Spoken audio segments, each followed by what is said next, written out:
What's up, guys? Welcome to 143rd episode of The Get Down, brought to you by Digital Music Pool. My name's Cream. Gary W. here. Welcome back, Gary. Welcome home, back to Florida. Thank God. It was so effing cold up there, man. It was it was properly cold. It reminded me of January's past in New Jersey, that's for sure. It was really cold here. And then I thought it was cold here, and then I went to Detroit on Saturday. Yeah, that's a whole different kind of cold up there. I've never been up there, and for good reason. It was cold. I mean, I've cruised up into Canada, and and that was in July, and it was like 50, and I was like, yeah, no, we're good. We're good on ever coming back up this way. But yeah, we'll get it. We can get into Detroit. I'll talk maybe a little bit about New Jersey and my trip up, and a lot of things happening for us as far as, everybody has their holiday parties in January. So our final holiday party we're never doing ours again in January. We're going to move ours to the Get Down holiday party is officially a summer barbecue moving forward. Yeah, it's just too much. I see too much of everybody. It's a little more special when you get together and you're not together 3 times a week or whatever it is. So we're gonna move ours, but it was fun. It was good to actually hang out with our team, where no one was DJing, there wasn't music blasting, it wasn't like a nightlife situation. It was like, let's go eat some food and have some drinks and just like get to talk to each other like humans, right? Not like DJs. Really, completely a different vibe than what we're normally used to. Because we went to the holiday party the week before, and it was just like blasting music. I couldn't hear anybody. I couldn't even think. I was like, get me out of here immediately. Yeah, but that was a cool party. Anyways, it was a good venue. Yeah, I mean, we're now in the midst of like dead season, right? It's cold in most cities. There's less gigs. I got canceled. There's cancellations. All the private event DJs who are mainly really busy with private events are now kind of back in nightlife. So there's less gigs and more DJs. It makes it for a tough couple months to navigate this time period, Yeah, it does. This is the time of year where you saved up your money in September and October and November when you're slammed, and now you have like a little reserves because, you're not making what you had been making in the last 4 months. We have it in the golf industry too, where the summertime down here slows up. And what our GM says is you have to save your money from January till Easter, because you know what happens once between Easter and Memorial Day, it kind of slows down a lot. So save your money because it's going to be dead season during the summertime. So like you're either going to pick up another job or, get a little part-time job on the side, or just like I said, have those reserves ready. And then we're in that time of year right now for DJing. And you're going to have these last minute cancellations. We talked about this a couple episodes ago and how to prepare for that. It was inevitable. It was always going to happen. Yeah, it happens every year. And like I said, I traveled up there to DJ and still got canceled on a Friday night. Like that, almost can't happen. And it did. And it's just like, you got to roll with the punches. Made the best of it, jumped around and saw kind of what the Hoboken market was like, what their Friday nights are like, because I'm never over there on a Friday. Never really DJing over there, period. And I jumped around and I was like, oh man, the Fridays are rough. The places that were good were like the more like high-end cocktail places. They were good. Like people were like, they dressed nice. They went out. They had an experience, as we always talk about. They drank a nice cocktail. They looked good. And they maybe jumped to the nightclub where you could still be dressed up and go out, kind of a thing. Maybe. But you're down there on the water and it's 15 degrees and, you kind of just, you show up and that's where you're going for the night, you know? And those places were good. And then the other places, like your regular run-of-the-mill bar, they were slow. And we've been preaching it forever, like, provide something else, right? And I got to see it firsthand. It was kind of wild. Yeah, I wasn't actually in our nightclub in Hoboken, Birch, but Birch has found a way to be successful in this slow time, and it's hard to be a big room and have decent nights, and we've sort of found a way to do that. Now, is it like fall jam-packed lines down the block? No, but there's just so many less people and so much less foot traffic right now. It's great to see that they're still having pretty decent nights. And we had Zach Martino on Saturday at Birch, which was our first artist booking. And that was a lot of work, and I think it was a success. Again, I wasn't there, but based on my conversations with our team and with some of the DJs that were in the building, it seemed like it went really well, and people were excited to see Zach. Now, we also set up sort of like a boiler room style DJ booth on the main floor rather than up high in the VIP area where the DJ booth is normally situated. Yeah. So it was something different, you know. It was bringing a name into the venue. It was moving the DJ booth. It was a lot of different things that I think helped create some excitement and something different in there. So I'm we have our interested to team see. call later today, actually. So I'm excited to hear kind of some Oh, sure. feedback from the team that was on site and kind of running the show. I'm interested to see the content that came out of that, to see what it looked like. You know, we've seen the DJs on the floor before, but it's been a long time, and especially in a nightclub setting. I don't think I've seen it there in a nightclub setting in quite some time. So that'll be interesting. Big shout out to Zach. He's a great dude and great DJ and local guy for us. So, you know, a nice easy booking, a nice easy way to ease our way into, you know, the artist side of things at Birch. And it's a lot of work, man. There's a It lot. is. There's a lot. I was saying, like, I think there was over 100 emails back and forth with his team from the first time we discussed bringing him in until, you know, execution of the event. So, yeah. you know, it's a learning experience for me, and it was good to go through, but, you know, it was a lot of work for sure. Speaking of a little, you know, bigger artists and artist bookings, I mean, you got to move about the cabin, if you will, and you were up in Detroit, and, you know, let us know about how that went, and, you know, kind of what their market's like up there. I've never even been to Detroit, period. So it was kind of a different. Have you traveled? I have not. Up there It was at my all? first time That was your ever first time. stepping foot in the city. So Yeah, just give us your full like rundown on, you know, what you thought about the city, what you thought about the nightlife vibe, and Yeah, kind of for how sure. your nights played out. So first off, I want to shout Pigpen because, you know, Casper linked me with Pigpen, and we've had a lot of really good conversations. And then went up there, and, you know, he showed all the hospitality, picked me up, like the whole nine. So huge shout to Pigpen. We had some really great conversations, and I actually text RM yesterday. I'm like, he's one of us. Like, I had conversations with him the first time I ever met him. Like, I had conversations with you. Right. So that was really cool. It was cool to click with him kind of from Jump Street and just talk from DJ perspective, from a content perspective, from like running a venue and booking DJ perspective. So, you know, the trip was worth it just for that and making that relationship and connection and having those conversations. It was like, it was great to have those high level conversations first and foremost. But yeah, man, like Detroit, Midwest city, right? I've been to Chicago, I've been to Cleveland. Like, it gives me that same similar vibes. It was cold as you know what. Like, it was freezing. I kept texting you, like, I can't get warm no matter where I go. I'm cold. Like, the cold can get through the windows. It was like getting into my hotel room. It was freezing. Yeah. But yeah, so the way Detroit is sort of set up, it's like there's downtown Detroit and there's nightclub and nightlife down there. And then there's like Metro Detroit, which are the different areas surrounding the city, right? And I played in one of those surrounding areas at this place called Double O Club. Pigpen's been bringing in, you know, Booza and Conflict. They have Icon from Houston coming up. So he's been trying to kind of expand and bring in some talent from all over the place. And it was a cool room, man. It was, you know, really set up well. Rectangle, you're the DJ, you're elevated, and you see everything. Sound was good, you know, the lighting, everything, like the whole nine. Smaller room, it was pretty cool. The way that a lot of the Detroit venues are set up, it's like a multi-level building. Okay. And like most of the clubs, like there's a restaurant on the first floor, then nightlife, and then maybe like a rooftop. Or there's a bar restaurant on the first floor, and then a nightclub on the second floor. And that just seemed to be like how a lot of these venues were set up. Interesting. So this place was an Italian restaurant on the first floor, and then Double O on the second floor, and then there's a patio rooftop on the third floor that's open in the summer. So realistically, you can have like 3 separate vibes in one night.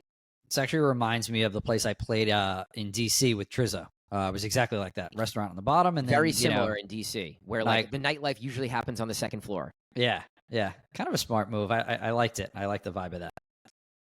So yeah, I mean, we had, you know, the cold going against us a little bit. We also had the Lions playing at home on Sunday afternoon, the next day after my set. So I think, we had a good night for sure. It wasn't a slammed out, jam packed, all the tables sold type of night, which obviously we all hope for when we go play a nightclub. Yeah. But it was still a fun night. I think it was interesting because, I prep for all my gigs. This Cream thing that I've been doing for the last year of like EDM house forward, you go into these places prepping and planning for one thing, but then you have to be a DJ once you're there, Yeah. And in watching Pigpen play The Room, it was like they're not really messing with the dance music too much. Like hip hop is working. He was dipping in and out, like he was playing open He was format. just moving around, Okay. like we would do here, just going up and down type of thing. Is that a conversation that you're having like while he's playing? Like, oh man, like the house stuff's not kind of popping off. I think this is the direction I'm going to go in when I go on. And like have we didn't really have a. We were kind of talking about like they're not really messing with the house music. Like right during our set, we said that I didn't say like I'm going to do this because of that. I was just in my head taking notes of what was going to happen. Okay. So instead of like big Cream intro, custom intro, it was like, all right, let's pick up where Pigpen left off and let's move the room, right? Let's make it happen.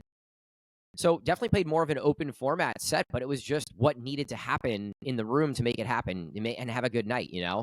We kept people to the end. I eventually was able to get into some of the bigger EDM and like tech house stuff that I would normally want to play. But in that moment, I had to be a DJ and say, all right, they're not ready for this big intro.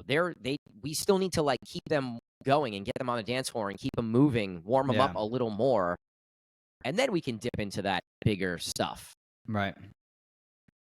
I mean, it's why it's so important to be versatile, right? Because you don't want to walk into this travel set where there's a lot a little more, maybe not a lot expected of you, but a little more expected of you to like come in and execute a good set. And then, you can plan through this whole thing prior to your set, and you walk in and you're presented with a completely different set of circumstances.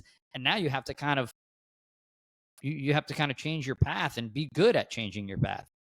Right. I think it's a testament to our market too, because our market is so demanding in so many different styles of music that I feel like no matter where we go, no matter where a New York City, New Jersey DJ goes, you can execute a really good hip hop and or house set, right?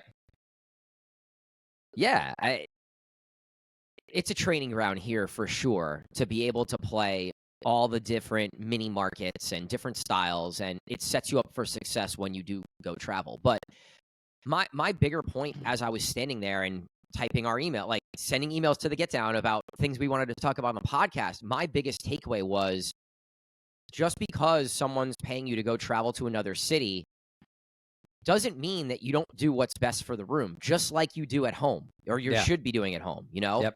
The same principles that apply to your sets at home apply when you go somewhere else. And, Pigpen's feedback for me was, dude, like you kept the room. I appreciate you playing the way you did, kind of thing, Yeah. Because we did keep the room. We ended up having a good night, and I think people were happy, and hopefully the place made some money. And, we did the best we could for what we had. And he even said to me, like, this was one of the slower Saturdays I can remember. But, I mean, I think the Lions thing was a huge, huge factor because some of the DJs I talked to the next day were in the venues at like 9 a.m. Really? Yeah, it was like one of those days. It was like a party. St. Patty's Day or like it was one of those days. Yeah. I mean, listen, that like especially a big game like that, and you're advancing into the conference, the conference championship, like, everybody's showing up, home game, etc. And like, even if they were playing away, not to say that would affect your crowds on Saturday night, but it would still be a spectacle the next morning anyway. People were still going to be going out to party and be in the bars. Right. So having it be a home game, it's like, it's not that you have it stacked against you, but, people are definitely saving their energy for the next day, and they're going to party all day long, especially if they win, and that's luckily kind of how it went down, right? Yeah, it was really cool to be in the city on Sunday. Like, Pigpen took me to get Coney Island dogs from like Lafayette. They have like that's like a big thing there. They do like the hot dog thing. There's literally two places right next to each other that like compete for the best. It's like White Manna, sort of, if they were next to each other. Yeah. It's like that. So we got dogs. He kind of showed me around the city. We said what's up to some DJs. Said what's up to I don't know, just some of the heavy hitters for Detroit. I think it was cool to link with some of those guys and check out some of the big club rooms that are down there. Yeah.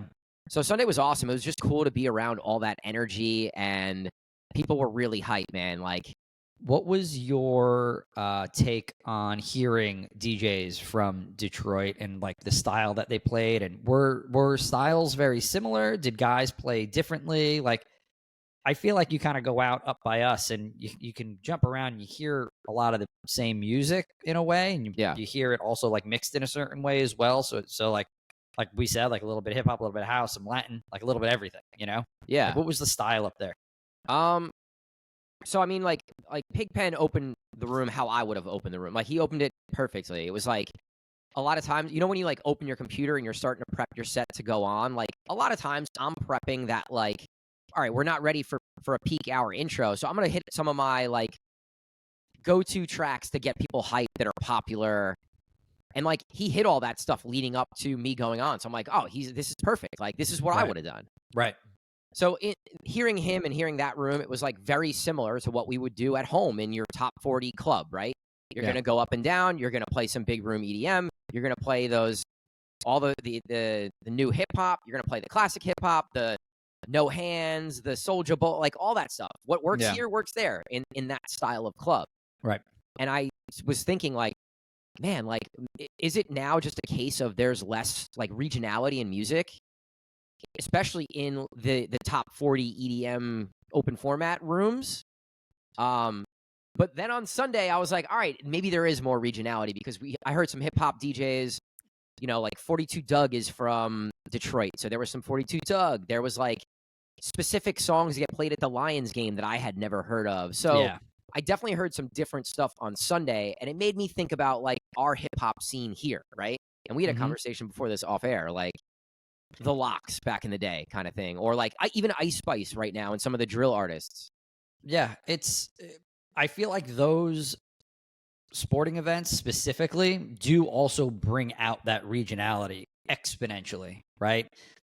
You know, if the Rangers or the Yankees are playing, like you're going to play stuff that's played in Yankee Stadium to like create that kind of excitement and that kind of vibe, or like, you know, certain songs to, you know, certain batters that are coming up. You're going to lean into those songs. You're going to lean into, you know, whatever the defensive stop song is, because I'm just thinking like the Giants defensive stop song offhand, and like I always play that right before the game at the bar that I'm playing at before a Giants game. So like, and then also I always lean into like more of a Jay-Z and New York City hip hop scene when I'm playing those big sporting event prior to those big sporting events. So I could see where those days really highlight the region and what the music is that comes out of that region, old or new. Yeah. I think you're going to see that more on those days more than you would in the nightclub. I think in the nightclub, it'll be featured and like, but not in such a long format way. Like you might hear like two regional tracks back to back, and then maybe 30 minutes from them again, and so on and so forth. I saw that in DC where like a lot of the regular stuff was hitting. And then people would come up and be like, well, you know what? This song really hits here well. So like, can you go into like these one or two tracks? And like, you know, and that you kind of built on that kind of vibe. And I feel like you're right. It's not like you walk into a nightclub anymore and it's like, oh my God, it's all of this music I don't know from this part of the world or this part of the country. And like, I know what none of this stuff is, you know, it's like, oh, I can get away with playing here with also doing a little bit of homework. Yeah. I agree. I think the hip hop is way more regional than the EDM or house stuff, you know? You know what? It just hasn't gotten to, not that it hasn't gotten to the point. Oh my God, I'm just thinking about this. It used to be like that. No, that's house music. I agree. It used to really be like that. And now it's not like that. Like if you were, I mean, Chicago house and Detroit house, I texted you, you know, Chicago house and Detroit house and New York City house were all completely different sounds back when it was all considered regional music. Yeah. And the DJs that played in New York, sure, you can go play in Chicago, but it didn't translate as well. I feel like maybe the Detroit-Chicago exchange might have been a little easier, but the New York sound was just so onto itself. It's funny, like we were talking about Detroit as the birthplace of techno, and there's a lot of like house and techno and house specific venues there. It reminded me of like the Williamsburg / Brooklyn house scene compared to like the Manhattan top 40 bottle service scene, where like Brooklyn looks down on Manhattan, like the Detroit techno scene looks down on the top 40 scene a little bit. It's like the same Detroit vibe. techno scene is always looked down upon everybody. That was the only thing I didn't get to experience out there. Like they were talking like, you want to go to afters? And I'm like, nah, I really don't. Like I'm tired. Like I've been traveling. Like it would have been cool. It would have been cool to check out one of those parties for sure. Maybe the next time I'm out there, we can plan for an extra day or stay a Sunday night or something to check out one of those parties. Yeah, it would be worth the time because there is so much history there in house music in America. It was such a scene before house music was popular here. And like I said, those three cities were on top of the scene before it was anything in the United States. It was a good trip, man. Cool. I had a good time. Hoping to be back there. We're gonna have Pigpen out here and kind of run the circuit and play some venues here. So we should definitely have him on the show at some point. Maybe like when he's in town, we can record a pod and kind of talk about some of these things more. Yeah, definitely. We'll get more in depth. Man, I don't remember what we had on our list here. Let's get into a conversation I was having with Pigpen, and we brought up something like, if you could pick one artist to be and like travel their career path, who would it be and why? I have so many like influences and people that I have followed for many years and saw their ups and downs and their different ventures. I mean, career path, I feel like this is going to be a wild one. I feel like Kanye West, for me, had this amazing career path. Mental health stuff aside, outlandish shit aside. Right, like the last couple of years have kind of tarnished that a bit. Sure, yes. But I'm thinking about, like, if you're just thinking about, like, career and not, like, stepping out of line and saying the wrong thing. You know what I mean? Yeah. Like, if this is not, I want to be Kanye West, this is, I would take that career path as far as the opportunities that get presented, right? Working your ass off to get in front of, Jay-Z and Rockefeller back in the day and trying to get your chance and being brushed off as a hip hop artist and then being able to produce your own album and have it be a wild success and change even what fashion looked like within the hip hop community, and then dabble into fashion and then become this, Yeezys became this huge thing, and he was involved with LVMH and he was involved with all of these different companies in a very positive way. Anytime that he stepped into these roles, whether it was, in production, in being an actual rapper, and then also being accepted into the fashion industry, he always elevated what those positions looked like, right? Like he came in with a different sound on every album, right? He revolutionized what hip hop sounded like on every album. And if you remember correctly, in every album, everybody's like, "This is whack," and then all of a sudden, a year later, everybody's producing best album of all time. It's the best album of all time, and everybody else is emulating what he was doing, right? Like changing the BPMs with the Chipmunk production. 808 and Heartbreaks. Like, well, yeah, you had the Chipmunk production, which was kind of a big thing in the mixtape scene in the mid 90s with mashup DJs that would put together, R&B instrumentals with hip hop acapellas, right? And then he took that and he put that and made that mainstream, right? And then used a lot of like those soul samples and really made it mainstream and kind of elevated what Puff Daddy was doing back then. And then like 808s and Heartbreaks like got into the electronic kind of a scene. It was kind of what was happening in the nightclubs at the time. That was like around the DJ AM time where like you were having a revolutionary time in music there. So like, bringing in more of like a dance presence into the hip hop scene. And then just getting involved in clothing and fashion, something that I love and I'm passionate about, and I think that would be like a really cool venture to go down. And really making an impact on the fashion scene across the board. As outlandish as it might have been, people still bought this ridiculously priced stuff because like he was just an impact. Like I said, all of like the political shit and the craziness aside, like I think the impact in many different ways was very cool. So I really like his career path. Yeah, Kanye was definitely one of the artists we discussed for sure. And coming from, you know, my passion for hip hop is sort of what got me sparked in this music industry. A lot of the people that I thought of were hip hop producers that then went on to do something else, you know? So Kanye was one. I think Pharrell is another one that is in the conversation for sure. Yeah. He's been in bands. He's produced music for every artist you can think of, pop music, hip hop music. He's also fashion icon-esque, right? Right. Fashion icon-esque, who's now, creative director for Louis Vuitton. Like, right. That's a pretty prestigious and unique role to take on, you know, towards the end of your music career, for sure.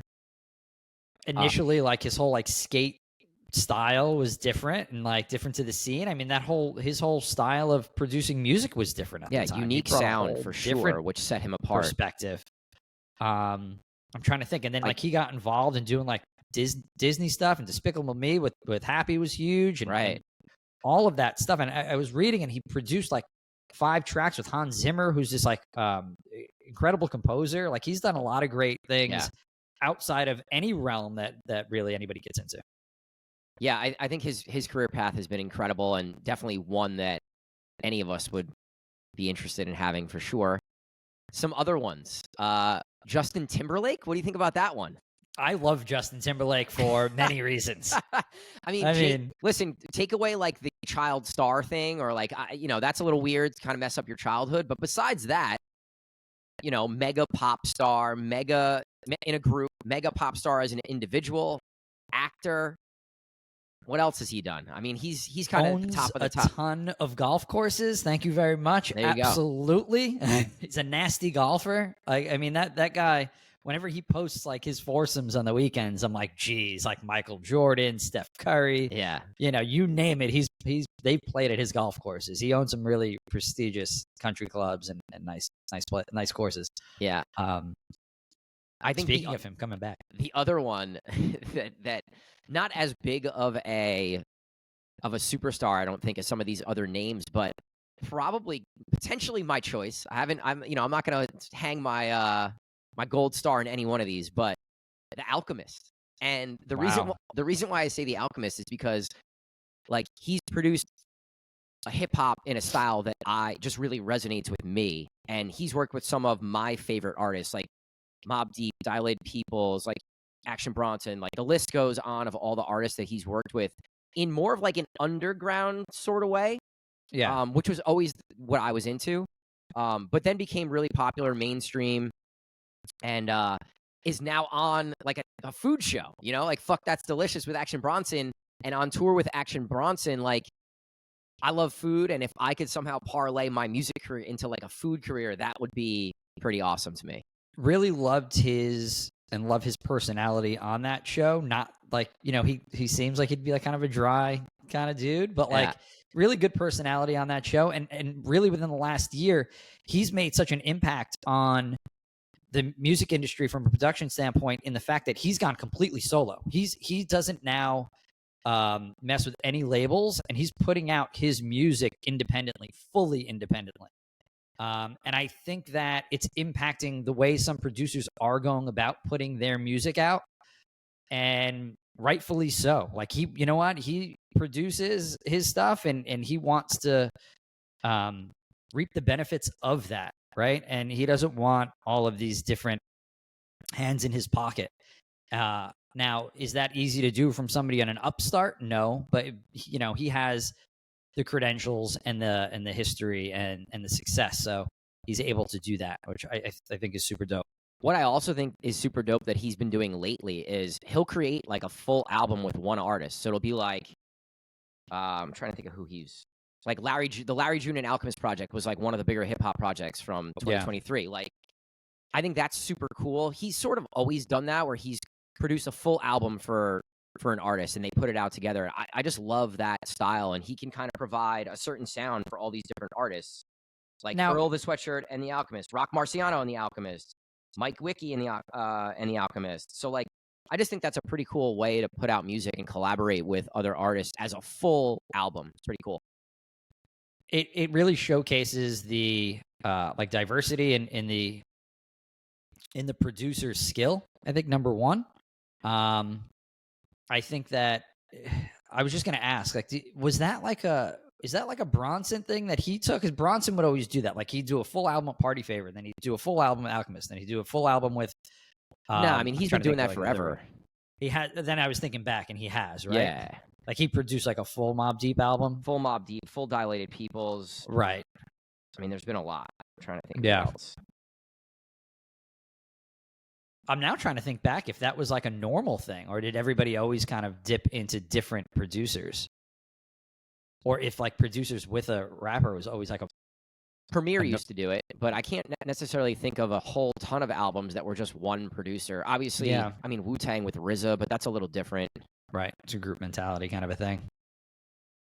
You know What who I thought, when you initially asked this question, I have like my first like gut instinct, and this is a little cringeworthy thought, was like John Summit, because... Well, that's what I was going to say. What about in the dance world, right? Like, we mostly talk about dance music on this pod. So what dance world? And John Summit was one I thought of as well. My knee-jerk reaction was John Summit, because I feel like he does, I've said this before, he does such a good job in like documenting like what a day in the life of John Summit looks like. I'm like, I would love to do that. This looks like a lot of work. Like, he's not shy of playing 2 or 3 shows in a couple different time zones in one day, and like party throughout the friggin' thing, jump on a private jet, and like, you know, just like make it a whole like day, and like make it a day where I'm going to party, I'm going to have fun, like I'm going to enjoy doing. This is why we do what we do. We do this for the fun of it. Not that, oh, I'm fucking tired, and you know, I played 19 gigs this month and yada yada. Like, shut up. Like, you're doing this. It's a great time. Like, enjoy it. And I think he really highlights the part of what we do and why people do originally get into this business.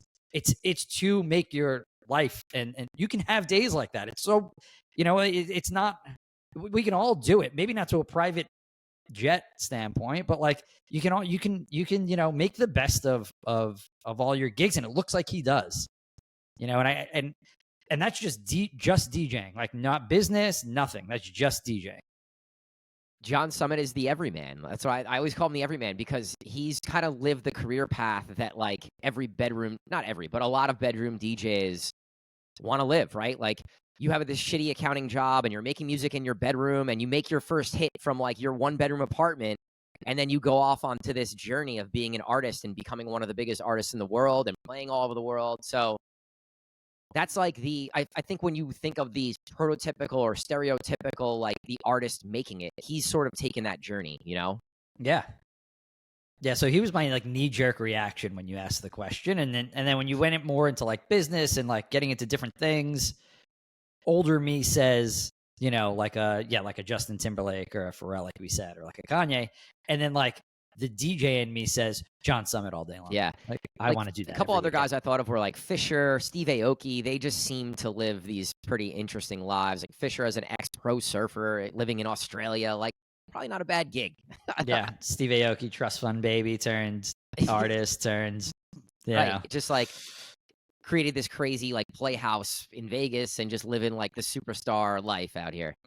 Growing up in LA, right? Like, is there really any other career path, right? Like that's the life you kind of are born into, and you know, it's nice that he's made a long and very successful career out of it. Like, I thought when he first came out, him and AM were doing a lot of stuff together, I was like, oh, this guy's just going to burn out. This is just going to be a fad. And he's really done well with his brand and the trajectory of his career. Yeah, I mean, he's been in the game a long time, man. Been a long time.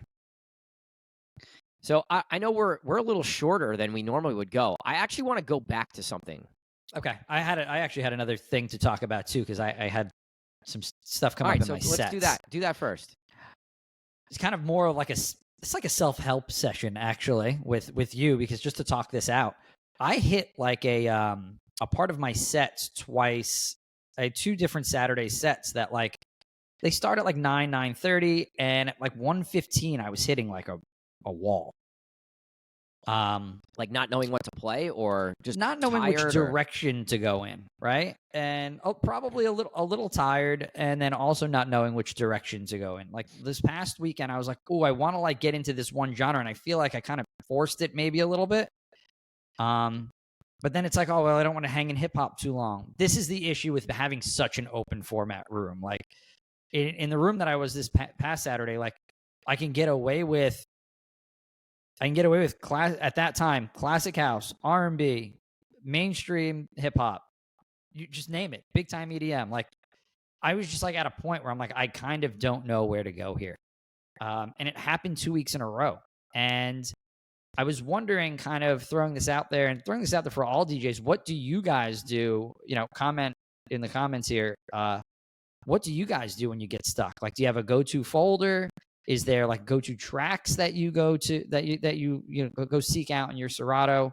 Or am I just overthinking it? You know what I mean? And that could be it too. Well, I know the room that you're talking about, and I sort of run into the same issue when I'm there. That room, and then also upstairs as well. There, I thought you were talking about upstairs. So upstairs and downstairs, both. I ran into the same issue, same time, both times. So I think part of the issue here is when a venue doesn't necessarily have an identity, it makes it a lot harder, right? If the venue has a general identity of why people go there and what they expect, you can kind of just go dig into whatever that is, right? Yeah. Like whatever the old faithful in that particular room is. But when you're playing in a room that's very open format, where the ages can vary very, very greatly, you never know if there's 20-year-olds or 40-year-olds in the room. I personally tend to go to like the classic party anthems in whatever genre. Usually it's hip hop. So like, again, I mentioned Soulja Boy earlier, but like Soulja Boy and like Be Faithful and like anything Drake that's super popular. Yeah. I kind of just hit some classic stuff, and that sometimes sparks a whole new run of music that I wouldn't have normally thought of. I think at that point, like, right, I'm 4 hours in, I've played every genre of music that there is. You know, everything that works in that room that's acceptable has been played. Yeah. I also go very energetic very early. Well, that's the other thing. You start your main room set way earlier than I normally would. I didn't know that's changed since COVID.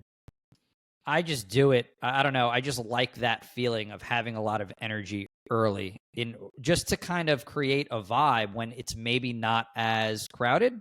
Yeah. Like it's crowded, but it's not packed per se. So this is something that I think everyone needs to readjust, all these venues, because we used to open rooms and play rooms a certain way, and it was the opener was playing a certain style of music, nothing new, nothing super high energy. I find that after COVID, all of these places want you to play higher energy earlier, and that's fine when you have a packed room early and you're staying busy.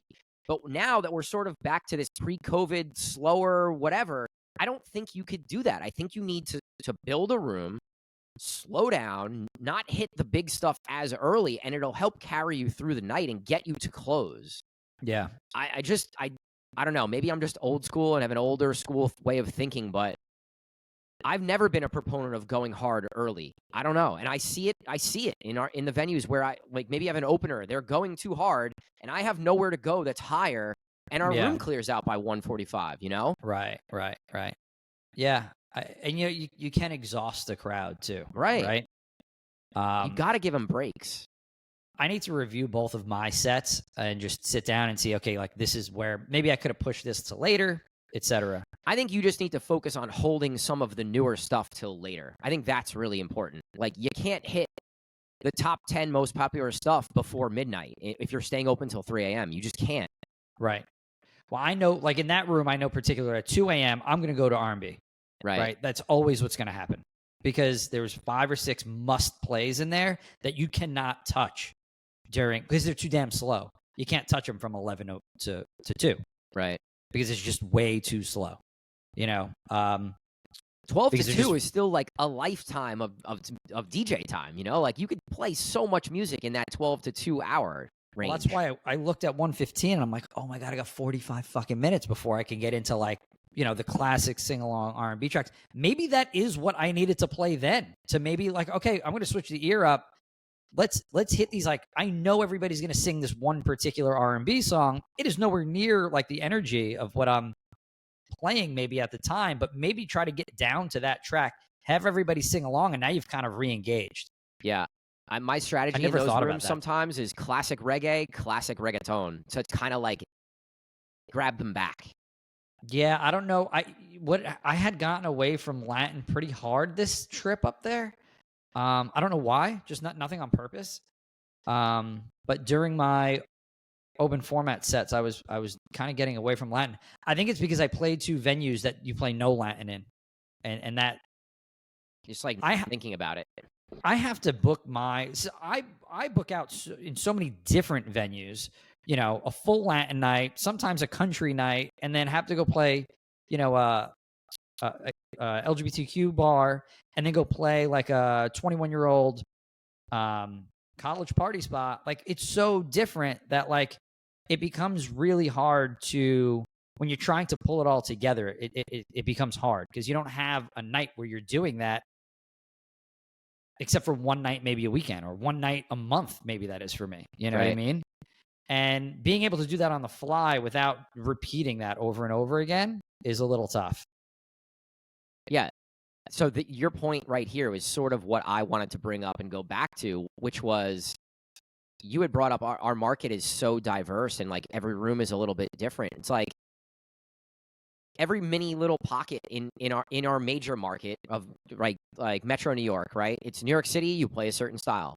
Downtown New York City, you play differently than than Midtown Manhattan, right? Yeah. Like North Jersey, where we live, Hoboken, like you could be in one city of Hoboken and it's played a certain way, and the city right next door, Jersey City, is played a completely different way. Yeah. And we have to prep for all this stuff, and it makes it very hard. But like you said, when we go somewhere else, we're ready for war, right? Because we have to be ready for war in our own market. Yeah. And I think that was what you just said was part of the reason why I really wanted to go all in on more EDM, more house, more tech, because I got tired of having to go to war every night. Like, yeah, I want to do what I want to do now. And I book myself in the rooms where I get to do that. I don't play the rooms where I have to go to war and play shit that I don't necessarily want to play. Yeah, and I'm going to get away from what you're doing. I'm going to get away from having 4 completely different sets in a weekend, especially when I don't play every weekend, right? I get 3 weekends off and then I come and play, and it's like, to do what I'm doing and have that much time off, it's hard. It makes it a lot harder. Yeah. Because you can't test. I'm not testing records every week and be like, okay, that works. It's a throwaway. It's like when I'm there, it's like, there's no testing records. Like, I got to play the stuff that's working, right? That's why I have to ask. I ask so many questions like, hey, I love this song. Is this going to work? And people are like, oh, no, that doesn't work, or it's really good at this time, or it's really good at that time. I mean, you could feel it too, but like, if it's a record I've never played before, it's tough. Yeah. So what do you do if you're in a more like dance house room? Like, what do you go to try to grab people instantly? Is there any do you have a strategy around that? In more of a dance house room, I don't know. I don't play a lot of like house rooms. I just don't I keep myself out of those rooms because I'm not as well versed in it. And I have everything so subgenred out in my Serato. It's something I was thinking about the entire time I was there. I'm like, I think I have everything subgenre too much. And I've gone into just the top of my folder and playing out of the full folder, not the subgrades. And I like it better that way. I used to do it. I used to keep everything in BPM. Like, okay, I'm going to play this record. I'm going to put it in my 100 to 110 BPM folder. Yeah. And I feel like I was more versatile in how I played. Like, I'd play a AC/DC record and play a Kanye record afterward.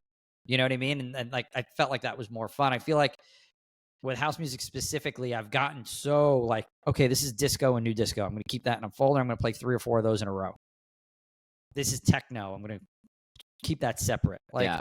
I don't think that should always be the case. Especially right now, I feel like genres are sort of blending a bit where it's we talk about it all the time. Like, I don't even know what that technically is, Yeah. but I know it's good. I know over the weekend at 626, I played a bunch of disco and new disco and like high energy, like disco house. I'm getting back into that, and it all really, really works in there, especially early. It keeps really great energy, and and that's kind of where I start when I'm in there, because I know everybody else starts with like R&B or like more vibey stuff, and I was just trying to be a little different. I don't know. I've been starting that room with like tech house now, just because that's what I want to play, and it sort of works as long as you pick the right tracks. Yeah. So it's been cool. Yeah, you can. I think to go back and answer my own question, which was like in an EDM or dance room, like what's your go-to or how do you bring people back? I tend to think of like, what are those songs that I play from 11 to 12 when I'm trying to take the room from open to peak? Yeah. Like what some of those songs would be. So it's like Calabria, like a remix or an original of Calabria, like Sean Paul Temperature, the Revis remix, which I played probably more than any other song in the last 5 years. Yeah.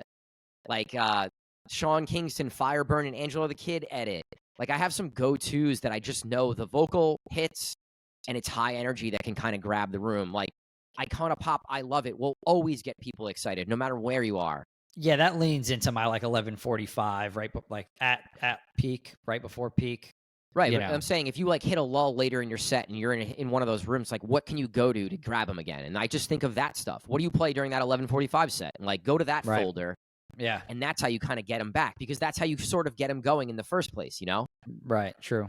That's so a good way maybe to think of approach it. those open format rooms with, well, what would I play if it was 11:30 in the room or 11:45 and we're getting ready to go to peak, and like maybe go play some of that stuff. Yeah. Yeah, like I said, I got to go and review it and see kind of where I went wrong. And I think it's important for a lot of DJs to do, right? Like if you feel like you had a little lull in your set, we all know it. Like you get that feeling in your stomach, you're like, shit, I'm a little stuck. Go back and see where you felt like you got stuck. See what you played before it. See what you played after it. And there's always that 1 or 2 tracks that, quote unquote, get you in trouble, I guess you could say, that were flat, that fell flat, right? Yeah. And that's where you're like, okay, well, you could omit that, and what can I put in that place in order to not have that flatness? We're not afforded songs anymore. I talked about this with a couple of our DJs on our calls. You're not afforded a flat song as a headliner. You're just not. You have to come, like every song needs to be something that hits. Somebody in the room needs to be singing to it, dancing to it, recognize it. You can't flatten the energy out in a room. I think it's okay to maybe miss on one, but anything beyond one or maybe 2 songs in a row that don't hit, like you have to recognize that and get out of there ASAP. And sometimes that's just like spinning out and getting the fuck out of there no matter where you are, and just like slamming something. You kind of just have to do it every now and again. I think I'm a little tough on myself, where I hate having I don't like to have a song that even remotely doesn't hit. Not even like remotely. Like there needs to be a minor reaction somewhere in the room every song. Yeah. It's just the way I go about my sets. Yeah, I mean, you're probably just tough on yourself too. I think a lot of this is like you expect a certain level out of yourself, and if you're not getting that, and you're so used to getting reactions from everything you play that when you don't, it's like, what the fuck's going on? Right. I think it's working out of that mentality maybe a little bit too. It's definitely part of it. Because what happens then is like, shit, like I missed on that song, and dwell on that for more than a song or 2. Like you just can't, you got to move on. Right. It's survive like golf. in advance. Just got to get like out golf. of it. It was a bad hole. I got to move on. Yeah. Be positive on the next one. So. All right. I think this is a good point to wrap. I know you got to jump off. Yeah. So thank you guys for listening to this episode of The Get Down. Is there anything we need to promo here? Cheesy's parties tonight. Anybody in New York City, Cheesy, a single release party at Ding-a-Ling, Lower East Side, disco vibes all night. If anybody's down. That should be dope. Also, I haven't really teased this or put this anywhere, but I decided to put out a Cream top 10 edits of 2023. I'm going to put that out on Thursday. Nice. So that will be available for download, SoundCloud, Hype Edit, all that good stuff. It'll be a mix and then 10 tracks, free download. I'm going to download it because I'm sure I don't have any of them. I put the mix together. I'm like, wow, I play all these. This is great. Like, this really is my top 10. I play all these songs.